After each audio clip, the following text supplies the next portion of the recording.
जय जिनेन्द्र। कल जो टॉपिक पे हम अटके थे वो था जीवों की जो डिटेल थी वो शुरू हो चुकी थी। उसमें से त्रस और स्थावर जीव के मामले में हमने सीखा था त्रस और स्थावर और वनस्पति काय, इनके मामले में हमने थोड़ी जानकारी ली थी। वनस्पति काय के दो भेद देखे थे, साधारण वनस्पति काय और प्रत्येक वनस्पति काय। तो साधारण वनस्पति काय मतलब कि एक शरीर में अनंत जीव हो, अनंत आत्माएं एक ही शरीर में एक आसरा लेकर बैठे, क्योंकि उनको इंडिविजुअल आत्मा को एक एक शरीर, प्रत्येक शरीर नहीं मिला है। प्रत्येक आत्मा को प्रत्येक एक एक शरीर नहीं मिल पाया है और वो एक ही शरीर में, एक ही पुद्गलास्तिका में अनंत जीव हो। जैसे कि आलू, कंद, ये सारी चीजों को किसको किसको साधारण कहा वो कल हमने जाना। और फिर प्रत्येक वनस्पति काय पे हम थे, जैसे कि जिसके शरीर में एक ही जीव हो, एक ही जीव, उसमें से खास करके वनस्पति में केला, बनाना, उसमें एक केले में चाहे छाल अलग है, कुछ भी अलग, अंदर के बीज छोटे छोटे काली आपको बराबर बीज की लाइन दिख रही है, वो बीज नहीं है, लेकिन वो जो डिफरेंस दिख रहा है वो भी सब मिला के एक ही जीव होता है। उसमें छाल का भी अलग जीव नहीं, केले में छाल छिलके का भी अलग जीव नहीं। इसी प्रकार से एक वनस्पति में 7 प्रकार के जीव बोले गए हैं।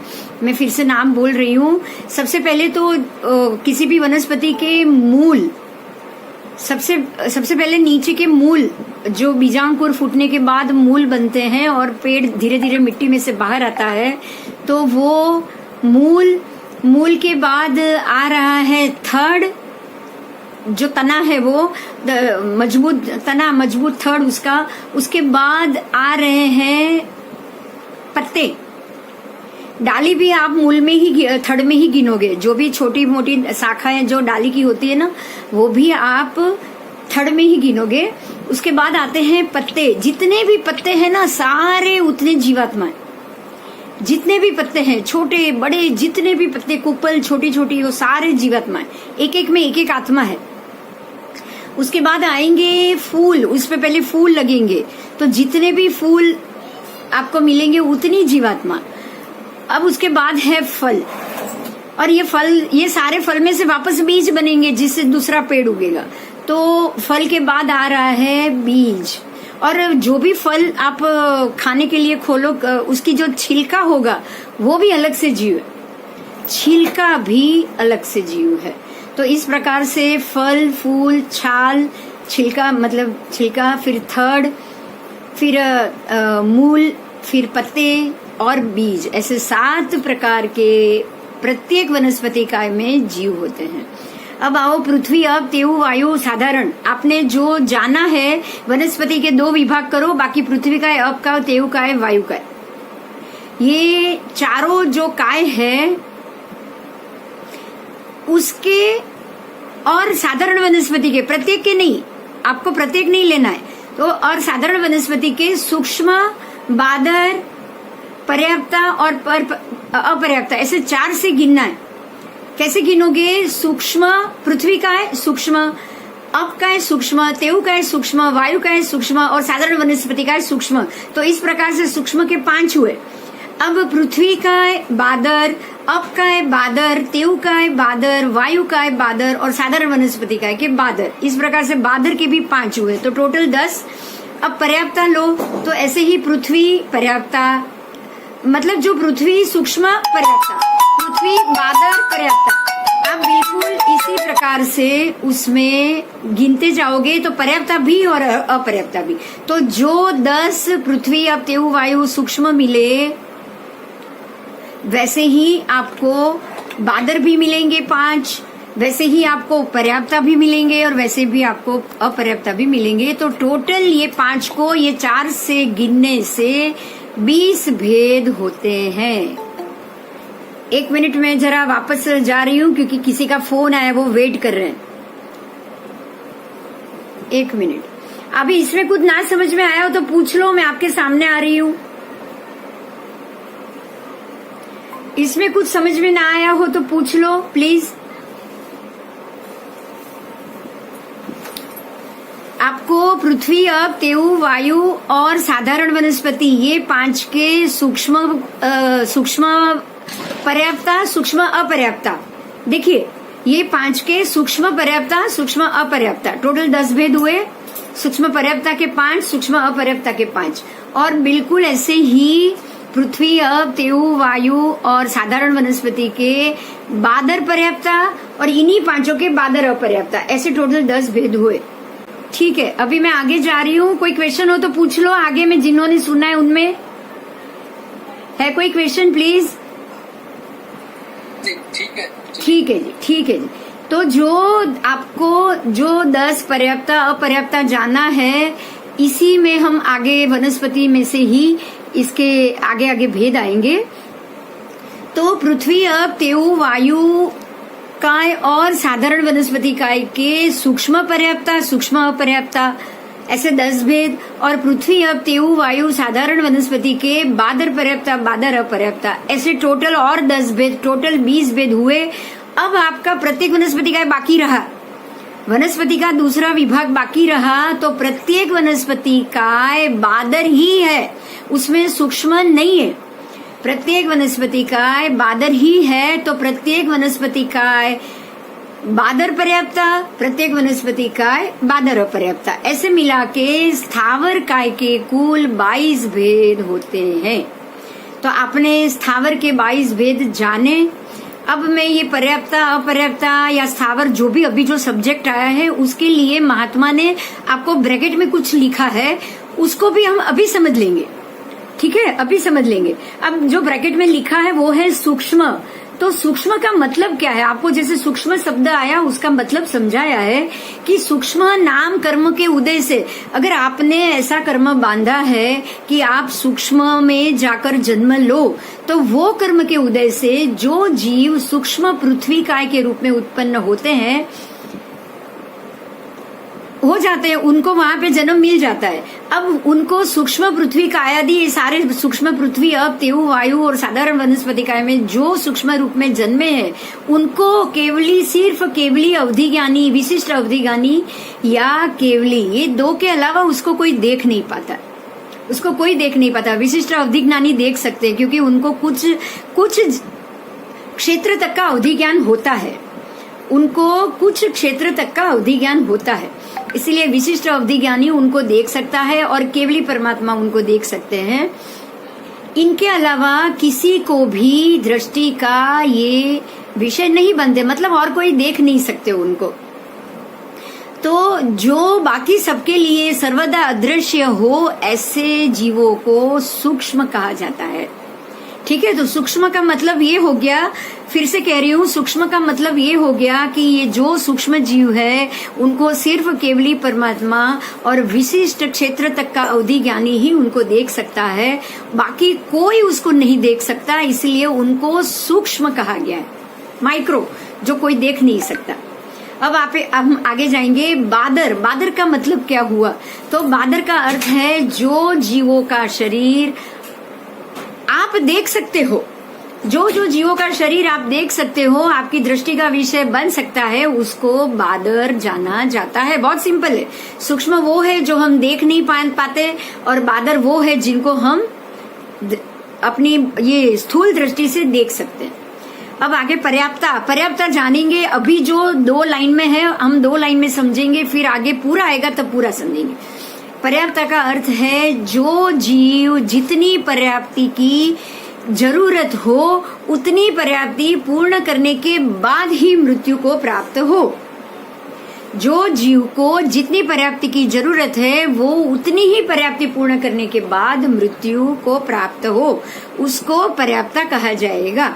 जैसे कि एक पंचेंद्रिय जीव को 6 पर्याप्ति चाहिए, एक पंचेंद्रिय जीव को 6 पर्याप्ति चाहिए, तो वो 6 पर्याप्ति लेकर जन्मे और वो 6 पर्याप्ति के साथ ही मृत्यु को प्राप्त हो जाए, उसको पर्याप्ता कहेंगे। और अगर वो पंचेंद्रिय जीव, वो अगर चतुरेंद्रिय जीव है तो आपको ये पता होगा, एक इंद्रिय जीव को 4 पर्याप्ति चाहिए, आगे आएगा सब डिटेल्स आएगा। बेइंद्रिय जीव को, बेइंद्रिय, तेंद्रिय और चतुरेंद्रिय, ये तीनों को, जिसको विकलेंद्रिय नाम दिया गया है, 2, 3 और 4, ये तीनों इंद्रियों वाले को विकलेंद्रिय कहा जाता है।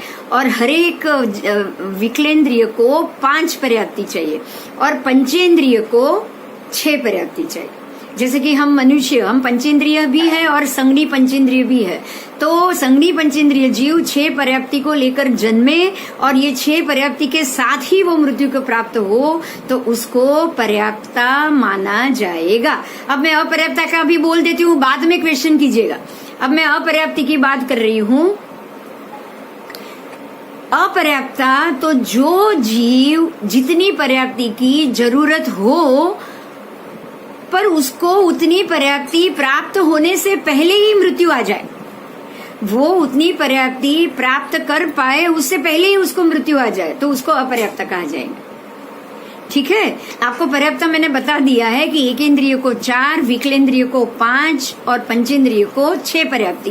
तो जो जो जीव जो इंद्रिय में है, जो जाति में है, वो जाति में जन्म लेने के बाद उसको जितनी पर्याप्ति चाहिए वो पूरी पर्याप्ति वो प्राप्त न कर पाए और उससे पहले ही उसको मृत्यु हो जाए। आपको पता होगा कि गर्भस्थ शिशु गर्भ में ही मृत्यु को प्राप्त कर लेता है, क्योंकि गर्भ में अगर कोई भी जीव 2 महीने का गर्भ, 4 महीने का गर्भ अगर वो मर जाता है तो आपको समझना है कि उसने जो शरीर पर्याप्ति है वो पूर्ण रूप से नहीं बांधी, क्योंकि शरीर तो उसका जब 9 महीने होगा गर्भ में ही, उसके बाद जन्म होगा तभी वो पूर्ण शरीर बनाएगा, तब तक तो उसका शरीर अपूर्ण है। तो उसने अपूर्ण शरीर को प्राप्त किया है, इसलिए उसकी मृत्यु गर्भ में ही हो जाती।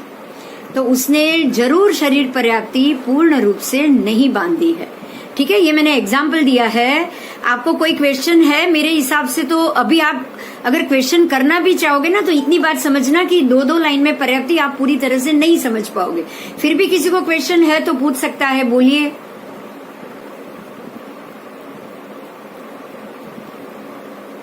चलो अब हम ये बेइंद्रिय, तेइंद्रिय, चतुरिंद्रिय वो सबको समझेंगे से जीव को कितनी पर्याप्ति होती है। एक इंद्रिय को तो 1 पर्याप्ति है ही, और एक इंद्रिय को तो आप सूक्ष्म बादर को फिर भी देख पाओगे, वो भी बहुत सारे जीव इकट्ठे हो तब। पानी की 1 बूंद में बहुत सारे जीव होते हैं, जब तक वो पानी पूरा 1 ग्लास जितना आपके सामने ना आए आप उसे नहीं देख पाओगे। मतलब 1 ड्रॉप जितना, 1 ड्रॉप आया तो 1 ड्रॉप दिखाई देगा, 1 ग्लास पानी आया तो आप 1 ग्लास देख पाओगे। अभी हम 2 बेइंद्रिय की बात करेंगे। देखिए, शंख, कोड़ा और अलसिया जो आपको खेत में और सब में दिखाई देते हैं उसको बेइंद्रिय कहा जाता है। तेइंद्रिय आप आओ, कीड़ी, उसको तेइंद्रिय कहा गया है। अब चतुरिंद्रिय में आओ, ये 4 इंद्रिय वाले हैं, जैसे कि बिच्छू और ये एक ऐसे भंवरा, जो भंवरा यहाँ गुनगुन कर रहा है, बैठा हुआ है, उनको 4 इंद्रिय है। सबसे पहले आप इंद्रिय को कैसे समझोगे वो मुद्दा मैं आपके सामने अभी बताना चाहूंगी। ठीक है, पंचेंद्रिय देख लो, जान लो, फिर मैं बताती हूँ। ये है पंचेंद्रिय, जैसे कि कछुआ, मछली, ये सब 5 इंद्रिय वाले जानवर है ना। आपको देखो यहाँ मिल रहे हैं सब। अब पंचेंद्रिय के भी बहुत भेद बताए गए हैं। आप आओ, पंचेंद्रिय में चतुष्पद जिनके 4 पैर है वो पंचेंद्रिय में आपको जलचर, खेचर और भूचर, ऐसे 3 भेद मिलेंगे। जलचर, खेचर और भूचर। उसमें भूचर में चतुष्पद भी आएंगे, जो 4 पैर वाले जानवर है, ये सारे पंचेंद्रिय है। अब आओ भूचर में ही ये उर परिसर, मतलब उर का अर्थ होता है अपनी छाती और पेट। छाती के बल जो घिस के चलते हैं, इनके पैर नहीं है, लेकिन ये चलेंगे कैसे? छाती के बल, अपनी पूरी छाती के बल जमीन पर सरक कर चलेंगे, उनको ऊर परिसर्प कहा जाता है। उसके बाद आएंगे भुज परिसर्प। आपको देखो जमीन पर कैसे वो चलते हैं, ये जमीन पर चलते हैं अपने पैरों से, उनको भुज परिसर्प कहा गया है। और ये सारे भूचर के भेद है। और ये है पंचेंद्रिय में खेचर के भेद। खेचर का मतलब जमीन पे नहीं, लेकिन आकाश में। देखिए, ख का मतलब है आकाश। खेचर में से ख शब्द को आकाश कहा गया है, और आकाश में उड़ने वाले मतलब खेचर, पंचेंद्रिय खेचर। तो ये सारे जो है वो 5 इंद्रिय वाले हैं। कबूतर, मोर, उसके बाद ये चामा चिड़िया, ये सारे पंचेंद्रिय जीव है। अब मैं आपको एक और इंद्रिय को आप कैसे जानो उसके लिए हम जानेंगे। तरीका है, जैसे कि मैं 1 मिनट आपके सामने आ रही हूँ फिर समझा रही हूँ।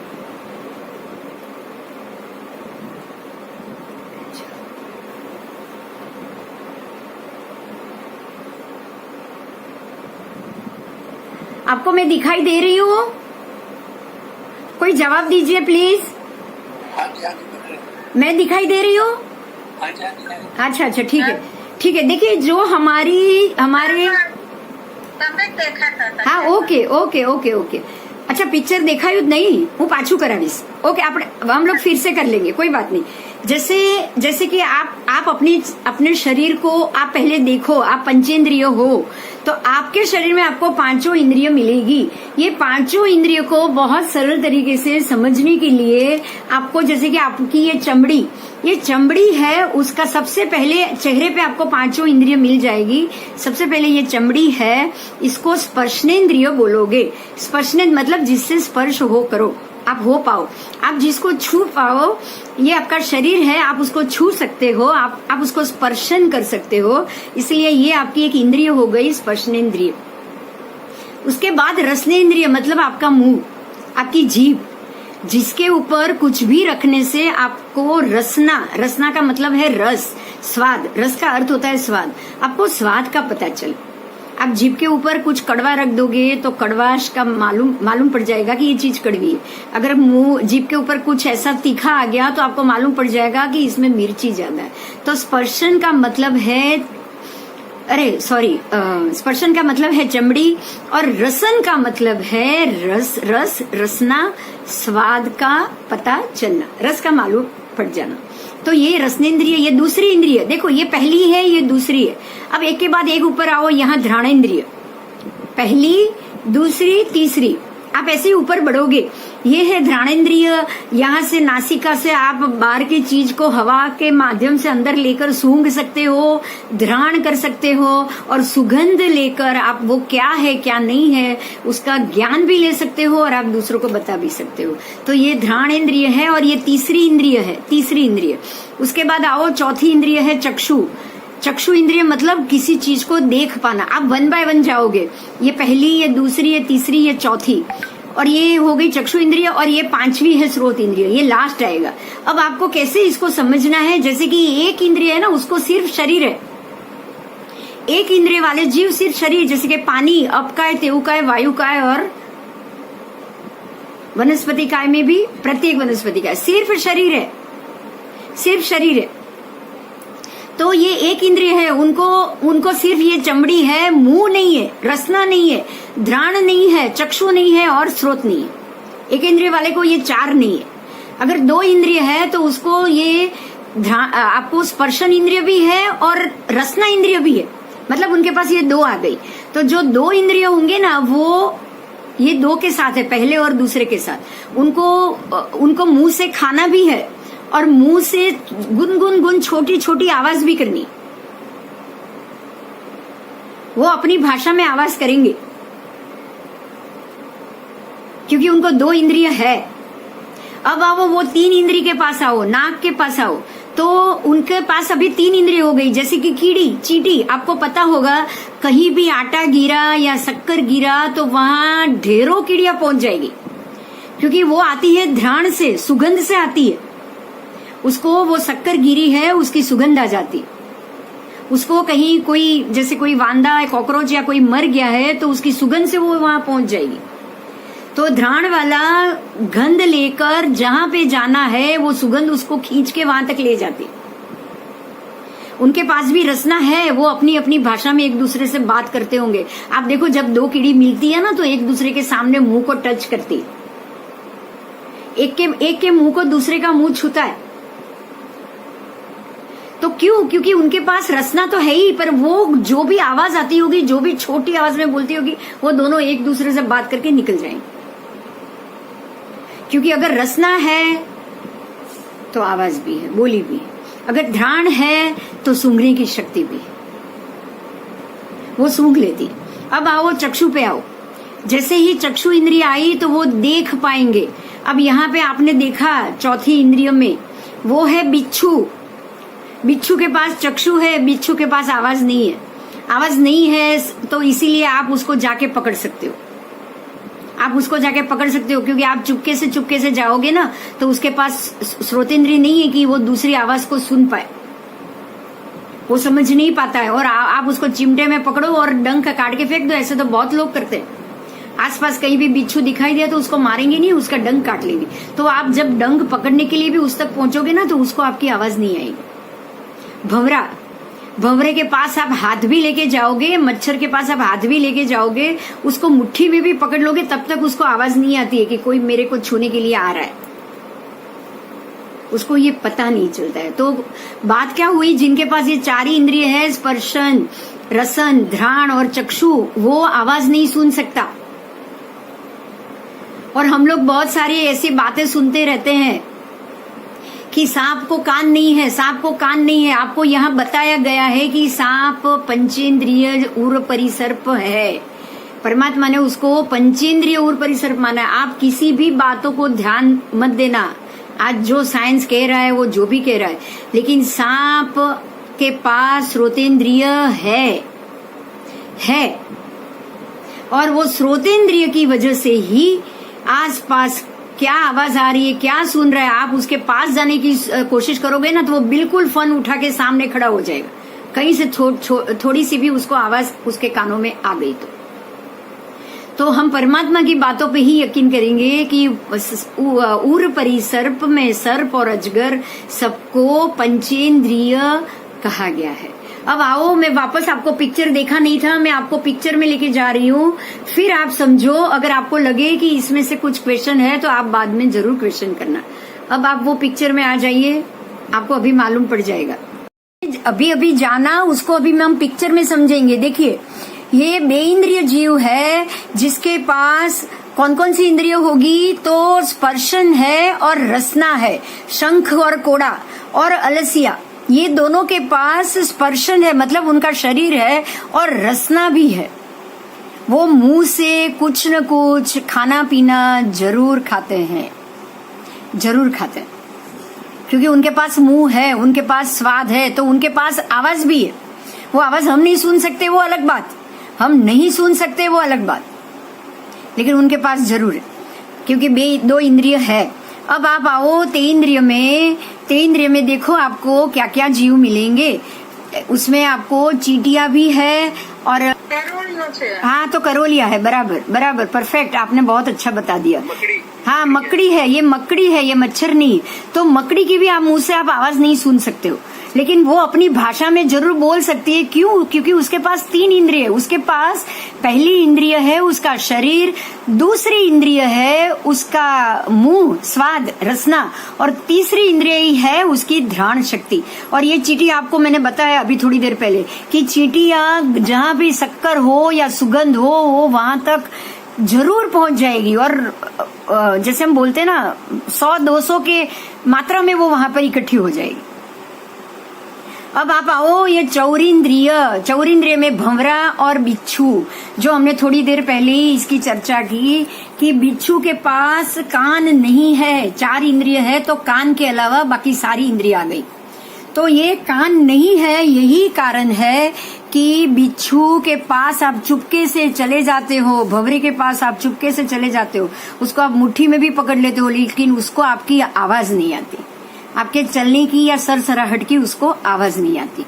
अब आओ मछली और कछुआ, ये आपकी आवाज सुन सकते हैं क्योंकि ये पंचेंद्रिय है, पर पंचेंद्रिय में जलचर है, पानी में रहने वाले जीव। कछुआ तो जलचर भी है और स्थलचर भी है, ठीक है। पंचेंद्रिय के भाग हैं, जलचर 3 है, जलचर, स्थलचर और खेचर। अब हम तीनों की बात करेंगे। मछली है जलचर, और ये सबके पास, पंचेंद्रिय के पास 5 इंद्रिय है, इस चीज का ध्यान रखना आप। 5 इंद्रिय है, बिल्कुल हमारी तरह वो सुन सकता है, सूंघ सकता है, बोल सकता है, खा पी सकता है, बिल्कुल हमारी तरह।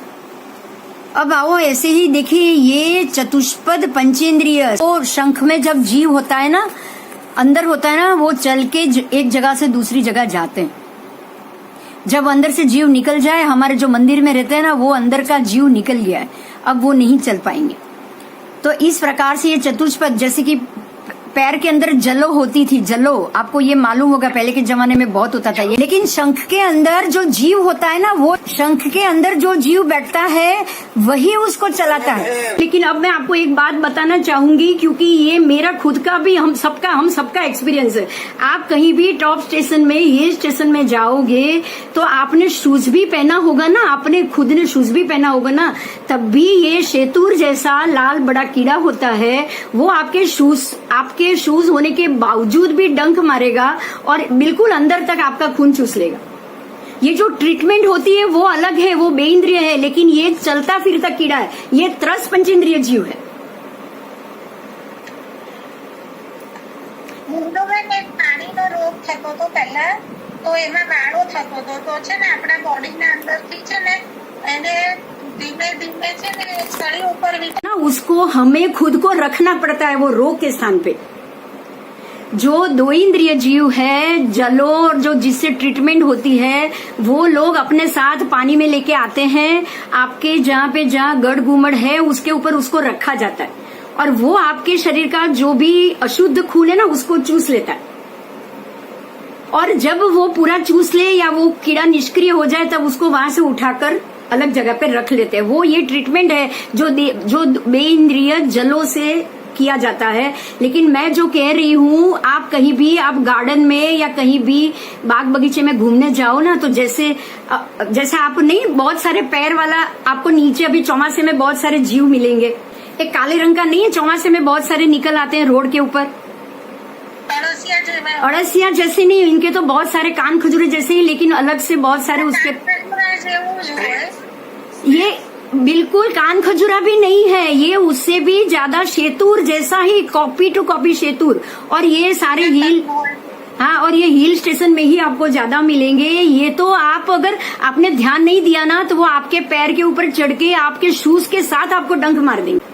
अब आओ, जैसे ये पंचेंद्रिय चतुष्पद है और ये हाथी, और उसको पंचेंद्रिय चतुष्पद का नाम दिया जाता है। अब आओ पंचेंद्रिय ऊर परिसर्प, जो मैंने आपको बोला अभी आप जिसको जो कहना है कहेगा। एक बात समझ लेना, ये सुन सकते हैं क्योंकि इनके पास पंचेंद्रिय है। तो जो भी नाग जाति या कोबरा जाति या अजगर और ये जीव है, वो पांचों इंद्रिय के सहित है, और उन सबको 5 इंद्रिय होने के कारण वो आपकी या और कहीं होने वाली आवाज को भी सुन सकते। अगर कहीं एक सर्प अगर कोई तकलीफ में हो और वो ऐसी अपनी भाषा में, सांकेतिक भाषा में, अगर वो अपनी आवाज अगर वो बाहर फैलाता है ना खुले में, तो 25-50 सर्प और उसकी मदद के लिए भी दौड़ के आ जाते। तो ये भी ऐसी बहुत बार ये चीज होती है जो साबित करती है कि ये उर्स परिसर्प वाले सर्प भी पंचेंद्रिय होते। आप आओ भुज परिसर्प।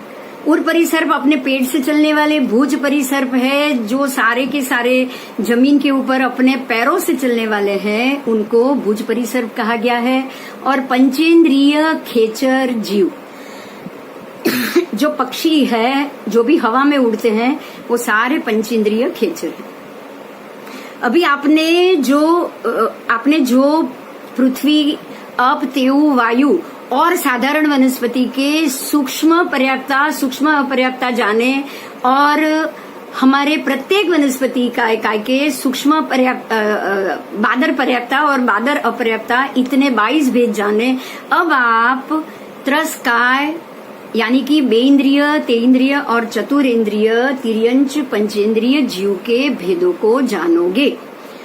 आगे चलेंगे। त्रस्काय, जो जीव अपने हित की प्राप्ति और अहित की निवृत्ति। आपको देखो, ये 2 शब्द में ही बहुत बात आ जाती है। त्रस्काय किसको कहा गया है? पूरे 14 राजलोक में त्रस नाड़ी में ही ये त्रस्काय जीव मिलेंगे। आप त्रस नाड़ी के अंदर हो, इसलिए उसको आपको त्रस्काय कहा गया है। तो त्रस्काय में जो भी जीव गमन कर सकते हैं एक स्थान से दूसरे स्थान पे, उनको त्रस्काय कहा गया है। लेकिन ये जीव क्यों गमन करते हैं? तो वो अपने हित की प्राप्ति के लिए और अहित की निवृत्ति के लिए, मेरा अहित ना हो ये सोच के एक जगह से, एक स्थान से दूसरे स्थान में गमन और आगमन दोनों करते हैं, उनको त्रस्काय कहा जाता है। और इसके 4 भेद है। त्रस्काय के 4 भेद वो है, त्रस्काय के 4 भेद बेंद्रिय, तेंद्रिय, चौरिंद्रिय और पंचेंद्रिय। तो ये जो 4 भेद है, अब हम उसके ऊपर फोकस करेंगे।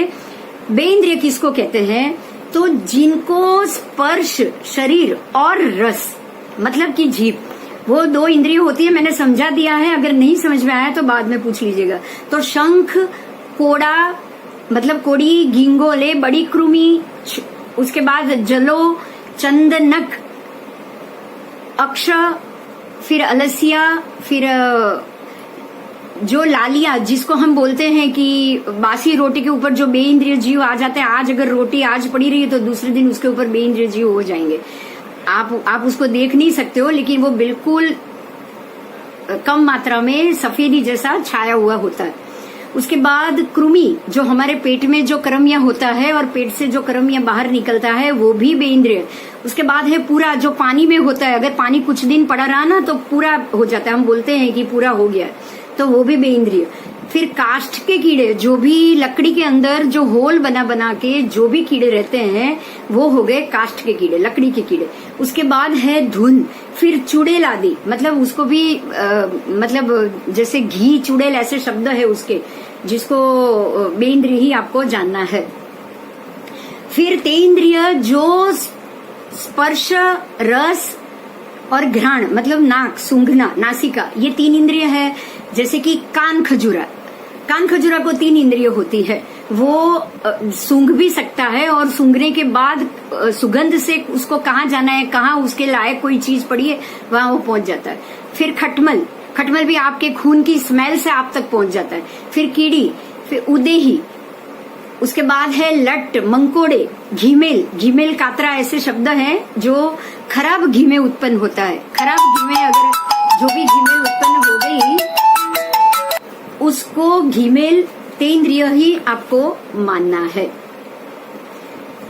तो जो बासी रोटी के ऊपर हो रहा है वो बेइंद्रिय है, लेकिन घी के अंदर जो भी काला काला आपको डागी, अगर घी खराब हो जाए ना तो उसके ऊपर भी अलग से छारी बाज जाएगी और उसके ऊपर भी ऐसे काले काले टुकड़े जैसे घी के अंदर से उत्पन्न होने लगते हैं। वो तो एक्सपीरियंस है, हम सबने उसको बहुत बार देखा होगा। तो उसको आप तेंद्रिय समझोगे। आगे आओ, सवा, सवा के अंग में पैदा होने वाले एक प्रकार के कीड़े, मतलब मनुष्य के शरीर में, मनुष्य के शरीर अंगों में पैदा होने वाले एक प्रकार के कीड़े, उसको तेंद्रिय जानना है। फिर गोकीड़, गाय के शरीर में जो चिपक कर रहते हैं वो भी तेंद्रिय है। उसके बाद विष्ठा के कीड़े, जो विष्ठा में घूमते हैं, वैसे वो चलते नहीं है लेकिन आपको लगता है कि जैसे ये हलन चलन कर रहे हैं। विष्ठा में जो भी कीड़े उत्पन्न होंगे वो भी चलते भी है, आपको उसमें वो हिलते हैं, चलते हैं, तो इसका मतलब हाँ ये जरूर चल रहे हैं, क्योंकि तेंद्रिय तो है ही। आगे आओ, गोमय, गोबर में उत्पन्न हुए कीड़े, गोबर में जो भी उत्पन्न होंगे वो कीड़े भी तेंद्रिय। धान्य के कीड़े, धान्य में जो आप धान्य साफ करते हो तो ईयड़, कुंथुआ, ये सारा चीज निकलता है, वो भी तेंद्रिय। उसके बाद गोकल गाय, जो भी गोकल गाय हम देखते हैं वो तेंद्रिय। इलिका, इंद्रगोप, जो मखमली लाल रंग के जीव वर्षा ऋतु में पैदा होते हैं उसको इंद्रगोप कहा जाता है, वो भी तेंद्रिय इत्यादि। चौरिंद्रिय, जिनको अब 4 इंद्रिय की बात करेंगे, ये सारे कीड़े उसके हो गए। उसके अलावा जो भी कीड़े, माखन वाखन में आपको मालूम होगा, दही और मक्खन में, दही अगर 3 दिन पड़ा रहेगा तो उसमें 3 दिन के बाद चौथे दिन में तो बेइंद्रिय के कीड़े होंगे। 3 दिन तक आप खा सकते हो दही को, 3 दिन तक उसको खराब नहीं माना है, तो वहां तक आपको बेइंद्रिय के भी कीड़े नहीं होते। लेकिन 3 दिन के बाद बेइंद्रिय, और जब चलते हुए कीड़े हो जाए तो उसको तेंद्रिय का कीड़ा मानना है। आगे चलो, चौरिंद्रिय, जिनको स्पर्श, रस, फिर सुगंध, घ्राण और चक्षु, ये चारों इंद्रिय होते, वो देख सकते हैं, जैसे कि बिच्छू, फिर बगाइया, उसके बाद भंवरा, उसके बाद टाटिया, टिड्डी, मक्खी, फिर डांस, मच्छर, कंसारी, फिर खड़माकड़ी, जो भी खड़माकड़ी होती है वो, उसके बाद पतंगिया। ये सारे जो जीव हैं उनको 5 इंद्रियां हैं। इनके उपरोक्त आपको 2, 3, 4 बस अभी ये हो गए। अब 2, 3, 4 इंद्रिय वालों को विकलेंद्रिय कहा जाता है। पंचेंद्रिय जिनको 5 इंद्रिय है उनको पंचेंद्रिय कहा जाता है। 5 इंद्रिय हमने गिना ली है। इनमें तिर्यंच पशु और पक्षियों के 3 और भेद बनेंगे। जो तिर्यंच होते हैं पंचेंद्रिय, उनके 3 और मुख्य भेद बनेंगे। वो 3 मुख्य भेद है जलचर, स्थलचर, खेचर। तो जलचर का मतलब पानी में रहने वाले जीव, स्थलचर का मतलब जमीन पर चलने वाले, और खेचर का मतलब है आकाश में उड़ने वाले। तो जलचर में कौन से जीव आ गए? तो मछली, मेंढक, मगरमच्छ, व्हेल, केकड़ा, सारे जलचर है। स्थलचर के और 3 भेद हैं। स्थलचर जीव के और 3 भेद है। वो है चतुष्पद, ऊर परिसर्प और भुज परिसर्प। तो जो चतुष्पद है 4 पैर वाले हैं, उसके बाद जो ऊर परिसर्प है जो पेट से चलने वाले हैं, और भुज परिसर्प है जो जमीन पे 4 पैरों से चलने वाले हैं, उन सबको आप स्थलचर मानोगे। तो हाथी, घोड़ा, गधा, बैल, कुत्ता, गाय, सिंह, ये सारे चतुष्पद हैं। फिर अपने पेट के बल चलने वाले ऊर, ऊर का अर्थ है, ऊर का अर्थ ही है छाती। छाती और पेट, वो जो चलेंगे ना तो छाती और पेट दोनों का सहारा आएगा। मतलब थोड़ा सा पेट से चलेंगे, फिर आगे छाती से चलेंगे, फिर पेट से चलेंगे, फिर आगे छाती से चलेंगे। तो वो है सर्प और अजगर आदि। फिर आते हैं भुज परिसर्प, जो प्राणी भुजा के बल चलते हैं, जो प्राणी अपने हाथों के बल चलते हैं। जैसे कि नेवला, उनके 4 पैर नहीं है, उनकी 2 भुजा है और 2 पैर। उसके बाद है बंदर, उनकी भी 2 भुजा है, 2 पैर है। तो वो 2 भुजा और 2 पैर दोनों, चारों को साथ में। कांगारू को भी आप ऐसे ही जानोगे। आगे के जो 2 हाथ है वो भुजा है, पीछे के 2 है वो पैर। गिलहरी में भी बिल्कुल ऐसा है, चूहे में भी ऐसा है। आपको बहुत सिंपल लॉजिक से समझना है कि जो प्राणी पिछले 2 पैर पे खड़ा हो जाता है, खड़ा होके आगे के 2, वही 2 पैर से चलता है, आगे के 2 हाथों से उसको चलने की जरूरत नहीं पड़ती है, उन सबको भुज परिसर्प जानना चाहिए। आगे आओ खेचर। अब आप जो स्थलचर थे उसके 3 भेद हो गए। कौन?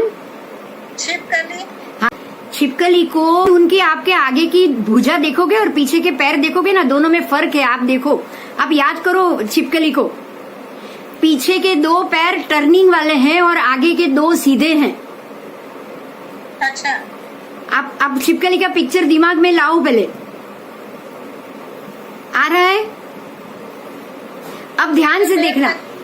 हाँ, अब ध्यान से देखना, अब ध्यान से देखना। मैंने भी छिपकली को 2 पैर पे खड़ा कभी नहीं देखा है, लेकिन आप उसके आगे के 2 पैर और पीछे, आगे के 2 हाथ और पीछे के 2 पैर अलग है, तो ये भी उसका भेद होना चाहिए। आप अभी छिपकली को ध्यान से जरूर देखना। आगे चलो, खेचर की बात करेंगे। जो प्राणी आकाश में उड़ते हो वो 4 प्रकार के, अब उनमें 4 प्रकार के है। खेचर भी 4 प्रकार के हैं। एक है रोमज, जिनको पीछे होते, जिनको एक प्रश्न। हाँ जी बोलिए। चतुष्पद में मैंने यहाँ भी पढ़ा कि चतुष्पद में भी आगे 3 भेद है। एक स्पाट पैर वाले, एक जिनका पैर ठीक से कटा होता है, और एक जिनके पंजे होते हैं। जिनके चतुष्पद जो है, हाँ जी, हाथी, घोड़ा, गधा, बैल, कुत्ता, गाय, सिंह आदि, हाँ जी, में आगे फर्दर 3 भेद हैं चतुष्पद के। एक जिनका पैर फ्लैट है, जैसे हाथी, हाँ, गाय और घोड़ा जिनके खुर होते हैं, और जिनके पंजे होते हैं, जैसे सिंह आदि। वो सारे एक मिनट आप जो भेद गिना रहे हैं ना, वो सारे शायद हम साइंस में पढ़े। नहीं। इसमें कहीं आया, मेरा ध्यान तो नहीं है कि कहीं आया होगा, मगर आया होगा तो आप उसको जरूर, उसके अलग अलग नाम होंगे, जैसे कि हाँ जरूर आपके पास होगा तो वो आप जरूर अपने ही किसी शास्त्र में होगा तो आप उसको जरूर ढूंढ के भेजना। मैंने ज्ञान की क्लास अटेंड की थी, तो उसमें धर्मपाल जी ने बताया था। अच्छा। हाँ तो ठीक है, आप अगर आपके पास वो नोट है तो आप जरूर लाकर देना, तो अच्छा है ना। आप हम सबको भी उसमें के भी जो 2 भेद, 4 भेद या 10 भेद है तो वो जानने को मिलेगा। ठीक है।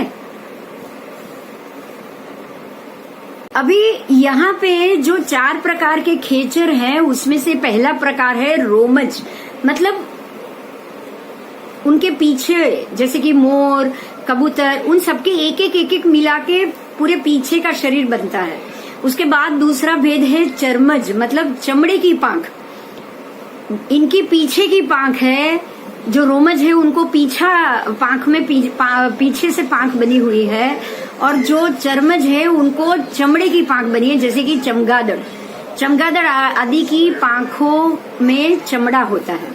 उसके बाद है समुद्र पक्षी, जो बंद पांख वाले होते हैं। ये जो समुद्र पक्षी है वो उनकी पांखें बंद होती, और वीतत पक्षी मतलब बिल्कुल बड़ी खुली पांख वाले। आपको वीतत पक्षी भी मिलेंगे जिनकी पांखें ज्यादा खुली मिलेगी, मतलब है कि फैले हुए पांख। जैसे कि आपको ये पता होगा कि पहले के भारंड पक्षी ऐसे होते थे। भारंड पक्षी अगर आपको मालूम हो तो बड़े बड़े हाथी को भी उठा के आकाश मार्ग से ले जाते थे। तो हाथी को भी जो उठा के चल सकता है, हवा में उड़ सकता है, उनकी बहुत खुली और बड़ी पंख होते हैं, और वो समुद्र पार भी, पूरे के पूरे समुद्र पार को भी अगर क्रॉस करना है तो वो कर सकते हैं। तो वो भारंड पक्षी अगर आपको मालूम हो ना, तो हमारे जो शास्त्रों की पहले मोहनलाल धामी साहब की बहुत सारी पुरानी किताबें होती थी, जैसे कि आपको ये बताओ महाबल कुमार और वो सारी बातें उसमें आती थी, बहुत पुरानी किताबें थी। उसमें आपको ये सारे ऐसे ऐसे पक्षियों के मामले में उनमें बहुत सारी बातें आती थी। लेकिन ऐसा कहा जाता है कि जो दूसरे 3 प्रकार का है ना, समुद्र पक्षी जो बंद पांख वाले हैं, और जो वीतत पक्षी जो ज्यादा खुली पांख वाले हैं, ये 2 प्रकार के पक्षी आपको ज्यादातर ढाई द्वीप के बाहर ही मिलेंगे। तो आपको यहाँ हमको ये सारी चीज इतनी बड़ी मात्रा में नहीं मिल सकती कि हमने कभी भी ऐसा देखा हो कि ऐसा पक्षी हाथी को भी उठा के हवा में उड़ रहा है। ये हमको थोड़ा सा कम मिलेगा, क्योंकि ऐसा है कि ज्यादातर 2 मनुष्य क्षेत्र के बाहर ही होते हैं। अब आओ, जो तिर्यंज पंचेंद्रिय है उनका अभी आप गर्भज शरीर कितना है, कितना छोटा बड़ा है वो देखोगे, उनकी आयु कितनी है वो देखोगे, और उनके समूर्छम शरीर, ये गर्भज शरीर भी कितना है, समूर्छम शरीर भी कितना बड़ा हो सकता है। दोनों के हम ये 2 चीज को आगे ये इसमें पढ़ने जा रहे हैं। आपको दिखाई दे रहा है ना, उनके जंगल है जो आपको उत्तर अमेरिका के बाद मिलेगा, आगे जाओगे तब, और आगे आगे उत्तर ध्रुव की तरफ जाते हैं तब मिलता है। वहां उन लोगों को 2-2 हजार फुट लंबा, उसको एनाकोंडा बोलते हैं, सामान्य अजगर नहीं बोलते, सामान्य अजगर उनको नहीं बोलते हैं, उनको 2-2 हजार फीट लंबा भी अजगर वहां से मिला है। तो वो 2000 फीट मतलब ये हमारे शायद देखने जाओ तो 50 योजन के आसपास तो वो होना चाहिए, या उससे भी कम। वो हम ये मामले में तो नहीं जाएंगे, लेकिन डेफिनेटली यहाँ जो 15 फुट का अजगर मिलता है या 25 फुट का मिलता है, उससे तो वो बहुत ज्यादा बड़ा होगा। ठीक है, तो ये उर परिसर का जो आपने शरीर देखा वो है 1000 योजन और करोड़ पूर्व आयुष्य, पर जो समूर्छिम उसका शरीर होता है उर परिसर का, वो 2 से 9 योजन का होता है, और उसकी आयु 53,000 वर्ष की होती है।